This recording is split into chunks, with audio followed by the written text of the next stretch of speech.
آقا وقتی میتونین یه چیزی رو خیلی ساده و طبیعی توضیح بدین، مگه بیکارین انقدر باهاش ور میرین و اصرار دارین پای خدا و پیغمبر وسط بکشین؟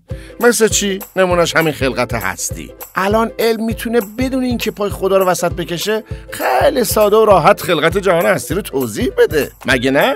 بله این درسته که علم پیشرفت کرده و امروزه خیلی استفاده ها برای بشر داره، اما علم فقط چگونگی و فرایند امور طبیعی رو توضیح میده، نه چرایی و علت هستی اونها رو. مثلا علم میتونه چگونگی کار یه هواپیما رو توضیح بده، اما این ما رو بی‌نیاز از شناخت چرایی ساخت اون یا اینکه سازندش کیه نمیکنه. در پیدایش هستی علم چگونگی ایجاد پدیده‌های طبیعی رو توضیح میده، خیلی هم خوب توضیح میده، اما اینکه چرا این پدیده ها به وجود اومدن و علت هستی اونها چیه اصلا مسئله تجربی نیست که علم بخواد توضیح بده.